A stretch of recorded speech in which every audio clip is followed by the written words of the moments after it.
Hi. Well, there we are. I've done 10 albums and now it's time to do the next 10. I don't have the attention span to go through 10 more days of this, so I'm going to give you albums 11 to 20 in one shot very quickly. The first one I haven't even got to show you because I downloaded it, but it's a great album by a band called The Pineapple Thief, and it's called Your Wilderness. And it's a fantastic album, just great all the way through.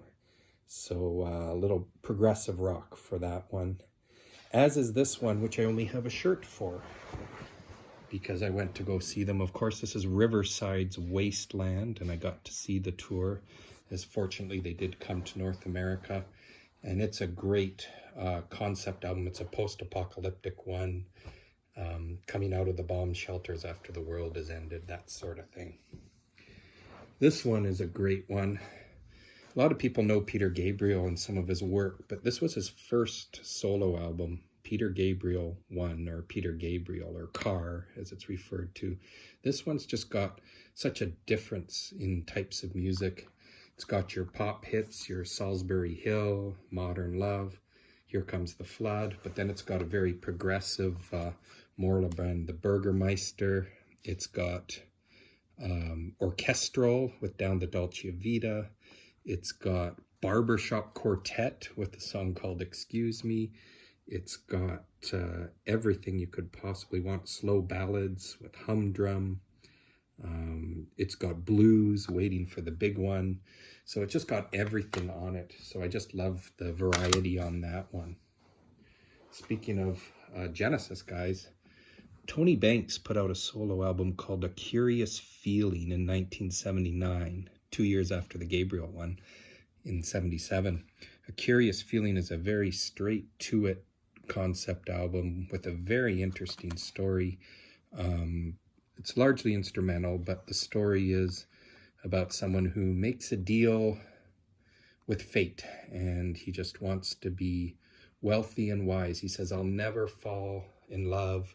I just want to be a wealthy, wise person. And so he becomes really smart and really rich.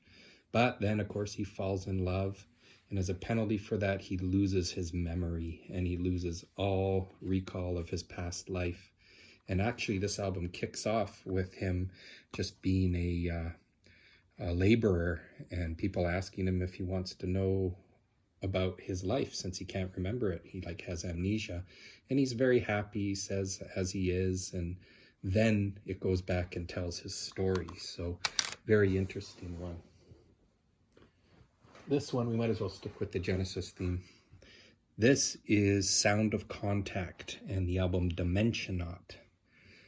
This is actually Phil Collins' son, Simon Collins, not the one drumming with him now.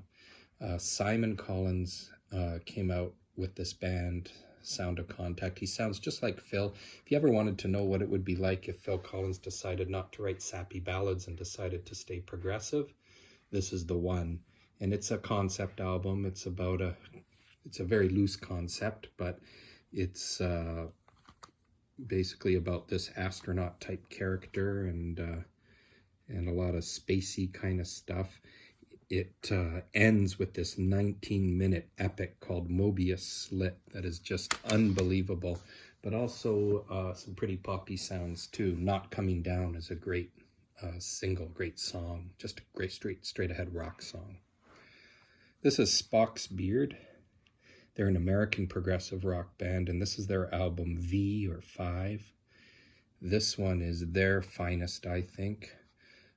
Epic tracks. They love the long songs. This one starts with a 16-minute song at the end of the day.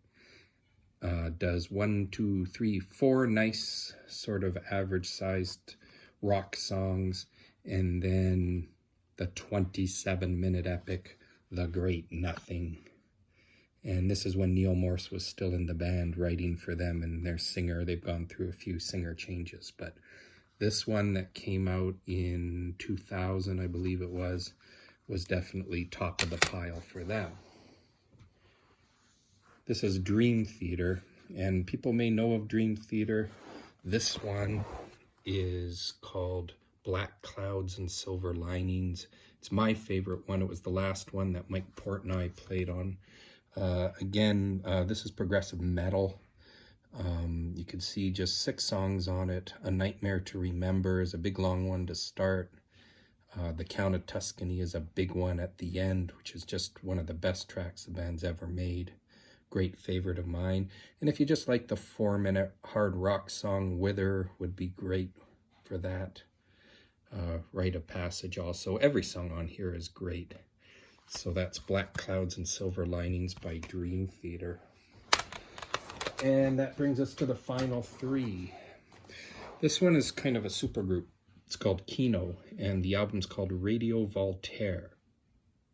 This is the bass player from Marillion and the singer John Mitchell, who's been in bands like It Bites, Frost, Arena, if you know any of those. Lonely Robots, another one he was in. The 2 of them kind of get together, and they took drummer Craig Blundell to join them on this one. He's played with Steve Hackett and Steven Wilson. And just a great album. No concepts here, just straight up rock, but every song's great. The silent fighter pilot at the end, using great sound effects with the actual fighter jet planes going. Just love the title track. Radio Voltaire is great. Temple Tudor is great. I Don't Know Why is incredibly catchy, total earworm. Every song just great. I love listening to this one all the way through. Leaves us with 2. This is a British progressive band called IQ, and Dark Matter is this album, another progressive rock one. They came out in the early 80s, but this one was much later than that. I think this was a late 90s. 5 songs, just a great looking dark album. This was my introduction to the band and my favorite. Sacred Sound starts off the usual pattern of a long first song over 10 minutes.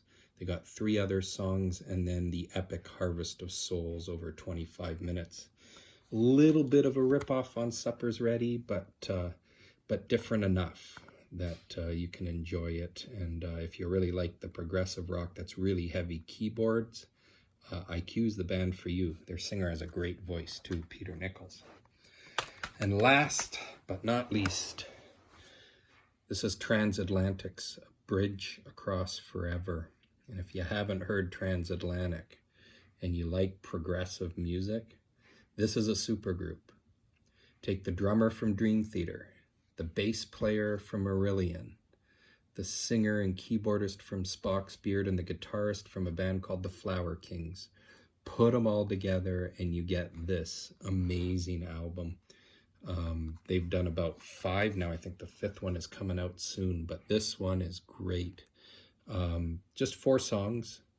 They start with the 26-minute Duel with the Devil.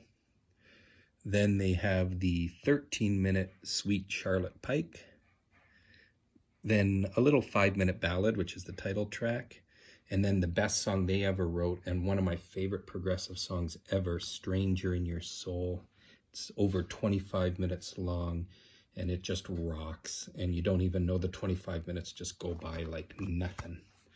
And so Transatlantic, Bridge Across Forever. So that's that.